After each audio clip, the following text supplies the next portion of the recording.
امام الانبیاء تاجدار مدینہ صلی اللہ تعالیٰ علیہ وآلہ وسلم نے حضرت عثمان سے فرمایا اے عثمان، ابو بکر نے جس دین کا تعارف تجھے کروایا، ابو بکر نے تجھے میرے بارے میں بتایا، میرے پر نازل ہونے والے قرآن کے بارے میں بتایا، دین کے بارے میں تجھے بتایا۔ فرمایا اے عثمان، بتا تیرا کیا خیال ہے؟ کیا تو مجھ پہ ایمان لانے کے لیے تیار ہے؟ کیا اللہ پر ایمان لانے کے لیے تیار ہے؟ کیا قرآن کریم پر ایمان لانے کے لیے تیار ہے؟ حضرت عثمان رضی اللہ تعالیٰ عنہ عرض کرنے لگے، فرمایا آقا، ابو بکر نے آپ کے بارے میں بتایا، ابو بکر نے قرآن کے بارے میں بتایا، ابو بکر نے دین کے بارے میں بتایا۔ آقا، میں نے آپ کی تعلیمات کو سنا، آپ کے دین کو میں نے سنا، آپ کی خصوصیات کو میں نے سنا، آپ کی خاصیات کو میں نے سنا، آپ جس دین کی تبلیغ کر رہے ہیں اس دین کے بارے میں نے سنا۔ حضرت عثمان عرض کرنے لگے، کہنے لگے آقا، میرا دل ایمان کے لیے منور ہو گیا، میرا دل ایمان کے لیے روشن ہو گیا، آپ جلدی کلمہ پڑھا کر مجھے بھی مسلمان کر دیجئے، آپ پر ایمان لانے کے لیے تیار ہو، اللہ پر ایمان رکھنے کے لیے تیار ہو، اللہ کی کتاب قرآن کریم پر ایمان لانے کے لیے تیار ہو، آپ کی شریعت کو ماننے کے لیے تیار ہو۔ میرے آقا نے فرمایا عثمان، میرے ساتھ ان الفاظ کو دہراؤ، اشہد ان لا الہ الا اللہ واشہد ان محمدا عبدہ ورسولہ۔ حضرت عثمان نے ان الفاظ کو دہرایا۔ کتنا خوش نصیب ہے حضرت عثمان غنی رضی اللہ تعالیٰ عنہ، جو آقا کے بارگاہ میں بیٹھے ہوئے ہیں، آقا کے دربار میں بیٹھے ہوئے، آقا نے انہیں کلمہ پڑھایا، آقا نے انہیں دین کے بارے میں بتایا، اللہ کے نبی نے قرآن پڑھ کے سنایا، اسی قرآن کا یہ اثر تھا۔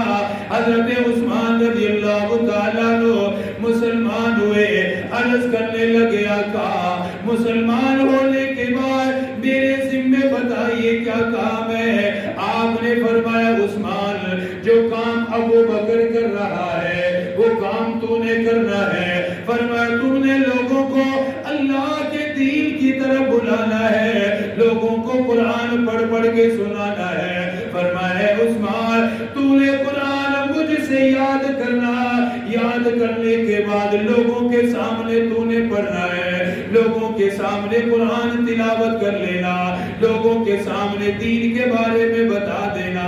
حضرت عثمان رضی اللہ تعالیٰ عنہ نے عہد کیا، عرض کرنے لگے آقا، آج کے بعد عثمان کی جان بھی آپ کے حوالے، عثمان کا مال بھی آپ کے حوالے، میرا گھرانہ بھی آپ کے حوالے۔ آج کے بعد آپ نے جو حکم دے دیا عثمان ماننے کے لیے تیار ہوگا، آپ کی چاہت ہوگی عثمان عمل کر کے دکھائے گا۔ آقا، اپنی جان کی پرواہ نہیں کروں گا، اپنے مال کی پرواہ نہیں کروں گا، اپنے کاروبار کی پرواہ نہیں کروں گا۔ میرے آقا، آپ کا جو فرمان ہوگا میں اسے پورا کرنے کی کوشش کروں گا۔ آپ نے فرمایا ہے عثمان، جاؤ لوگوں کو اللہ کی طرف بلاؤ، لوگوں کو دین کے بارے میں بتاؤ۔ حضرت عثمان رضی اللہ تعالیٰ عنہ لوگوں کو اللہ کی طرف بلانے لگے، لوگوں کو قرآن پڑھ کے سنانے لگے۔ آقا کو ان سے اتنی محبت ہوئی، آقا کو حضرت عثمان سے اتنا پیار ہوا، ایک مرتبہ بلانے کے بعد فرمایا عثمان، تجھے مبارک ہو، میں نے تجھے اپنا داماد بنانے کا ارادہ کر لیا ہے، میں اپنی بیٹی تیرے نکاح میں دینا چاہتا ہوں۔ کتنا خوش نصیب ہے حضرت عثمان رضی اللہ تعالیٰ عنہ، جن کے ساتھ آقا مدنی کی بیٹی کا نکاح ہوگا، امام الانبیاء کا داماد بنیں گے، نبیوں کے نبی سردار الانبیاء کا داماد بنیں گے۔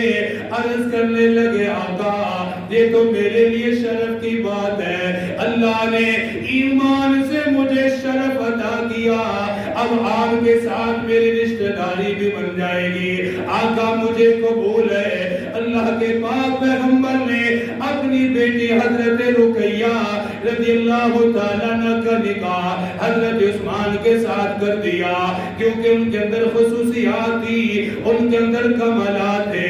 ہر بیٹی کا والد اپنی بیٹیوں کے لیے داماد وہ تلاش کرے گا کو جو صفات کے لحاظ سے بھی اعلیٰ ہوگا، جو کردار کے لحاظ سے بھی اعلیٰ ہوگا، جو اخلاق کے لحاظ سے بھی اعلیٰ ہوگا۔ یہ ساری چیزیں حضرت عثمان کے اندر موجود تھی، اس لیے میرے آقا نے فرمایا عثمان میں اپنی بیٹی رقیہ کا نکاح تیرے ساتھ کرنے کو تیار ہوں۔ کتنا بہترین رشتہ اللہ نے قائم فرما دیا، صحابی بھی ہیں، رسول اللہ صلی اللہ علیہ وآلہ وسلم پر ایمان بھی ہے، اللہ تعالیٰ نے رشتہ داری بھی عطا فرما دی۔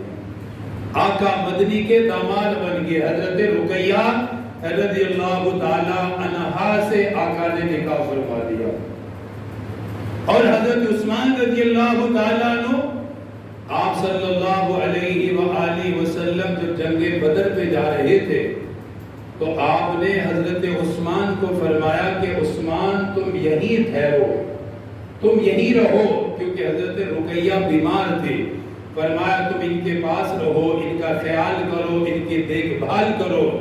عرض کرنے لگے آقا اسلام کی پہلی جنگ ہے۔ اچھا اس صحابی کی یہ عجیب خصوصیت ہے کہ دو موقع ایسے ہی ہیں جن پر حضرت عثمان نہیں تھے، موجود نہیں تھے، لیکن آقا مدنی نے وہ کچھ دیا جو وہاں موجود رہنے والوں کو عطا فرمایا۔ حضرت عثمان جنگ بدر میں نہیں تھے، حضرت رقیہ بیمار تھی، تیمارداری میں تھے، ان کی خدمت میں تھے۔